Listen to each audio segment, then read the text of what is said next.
Is it just me, or is anyone else noticing the slow but continuous rollout of some of our favorite streaming services starting to offer games? Streaming services have a short but explosive history in the public eye. Much like video games, they have become a multi-billion-dollar facet of our everyday lives only relatively recently. Is the potential joining up of these two industries a good thing? Is it a bad thing? I'm here to ask and not necessarily answer these questions. Let's go! To begin to dive into this moral quandary, we must first begin by diving into what might be causing it. Ever since video streaming services have taken over our lives and taken the place of cable TV, they've been multiplying like feral cats or Fibonacci's rabbits. Between Netflix, Hulu, Disney+, Apple TV+, Paramount+, AMC+, ESPN+, Discovery+, Peacock, Max, Tubi, Zumo, Freevee, Fubo, the Roku channel, it's really getting a bit ridiculous. It all started in 2005 when YouTube hit the streets. Before this, streaming video wasn't something that was readily available to the public, partially due to the fact that everyone's internet was pretty slow. Of course, there were hints of streaming video here and there, but nothing as big as YouTube, especially not something that everybody could upload to, but that's a separate issue. The main idea here is that a real, feasible, accessible video streaming service entered the public eye. In 2007, Netflix released their online video streaming service, which allowed subscribers to view videos from their computers rather than ordering a disc in the mail, watching the whole season of TV, and then sending it back in the mail. This was just the beginning. In 2008, Hulu released their streaming service, and in 2011, Amazon Prime launched their video streaming service. Paramount Plus technically launched theirs in 2014 under the name CBS All Access. At this point, cable TV was on the decline. 2011 was the peak year for cable TV subscriptions, with around 91% of households having some sort of cable TV. Compare this to 2024, where only about 57% of households have cable TV, and 99% of households in 2023 had some sort of subscription to some sort of streaming service. With cable TV packages being pretty expensive and not always having everything available to watch, you can kind of understand why this shift was taking place. As cable TV saw a decline in viewership, companies began hopping on the bandwagon of starting their own streaming services in order to air their shows somewhere other than just cable TV. They saw the success of companies like Netflix and Hulu and Amazon Prime and wanted a taste of that sweet, sweet cash. So then came the rise of 100,000 streaming services. Basically, from 2014 on, we saw this exponential increase in streaming services being offered to the public, which was great if you wanted to just pay $10 a month for one streaming service instead of $100 or more for a cable TV package. So, I can just watch everything I want with my Netflix or Hulu subscription? Well, technically yes, but also no. Between these two streaming services, there is an obscene amount of content, probably more than you could watch in your lifetime. But that being said, it's not everything you necessarily want to watch. Since these streaming services rotate what's available to you based on your location and other factors, not everything is going to be available all of the time. You can't always watch New Girl or Monty Python and the Holy Grail because they're leaving Netflix soon. Plus, many of these streaming services now create their own exclusive content, meaning you can only watch The Bear or Shogun on Hulu. And if you want to watch Barry or Fiona and Cake, you're going to have a Max subscription. But if you want to watch Arcane, you're going to need Netflix. And if you want to catch up on the 100 Marvel and Star Wars TV shows, you're going to need Disney+. So, now what? You're telling me I have to have 10 different subscriptions to 10 different services if I want to keep up on the latest TV? Isn't that more expensive than cable now? You kind of do, and yes, it is. And there's some other things that are driving people crazy too. Why is my monthly price going up again? Why do they keep canceling all these good shows? Why am I getting an unskippable ad on a streaming service I pay for the streaming service I'm currently using? I mean, now if you pause Hulu, you literally get an ad for a different show, which it just feels a little invasive.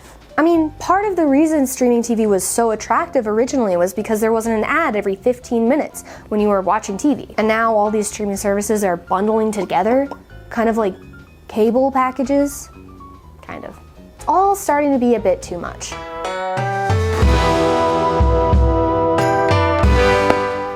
Okay, so after that detour, we've kind of made it back to the original question here. Why are streaming services starting to launch games, specifically Netflix and YouTube?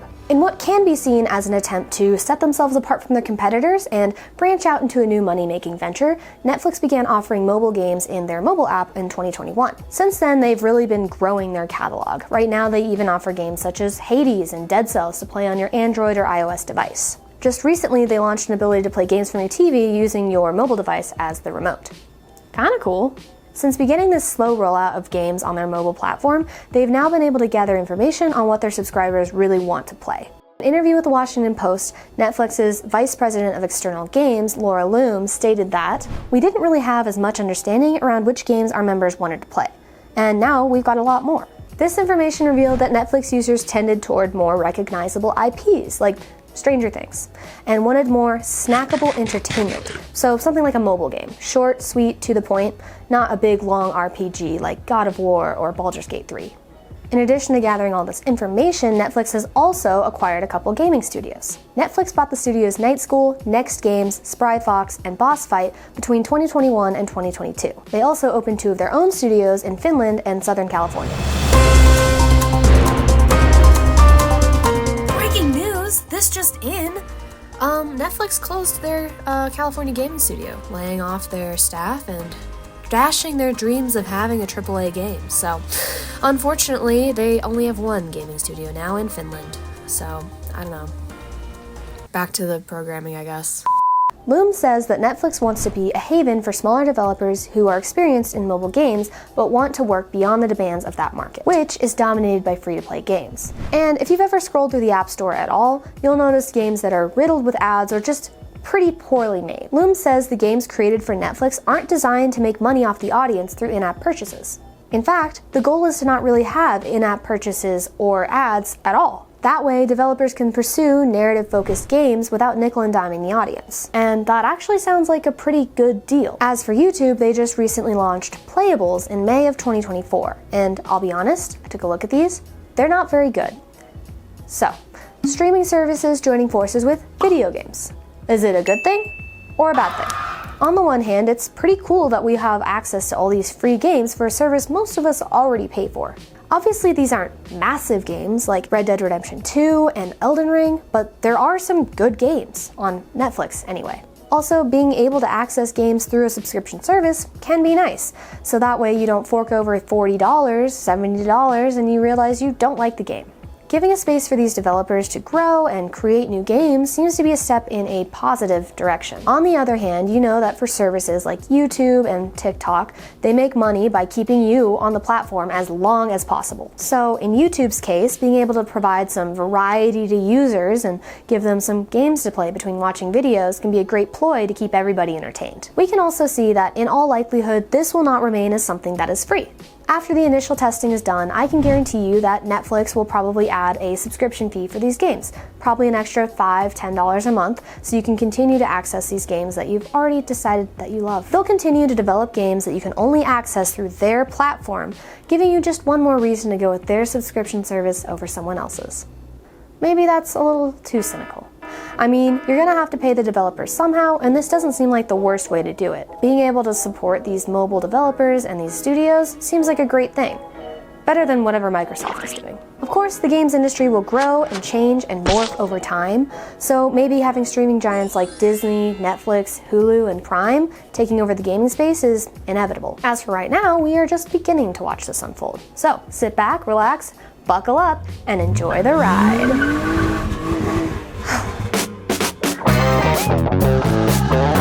You made it to the end! That's something nobody does. So thanks for watching. If you like this video, like it if you want. If you want to subscribe. I don't care. Comment down below if you think this is good or bad, because I don't know, nobody knows. Probably.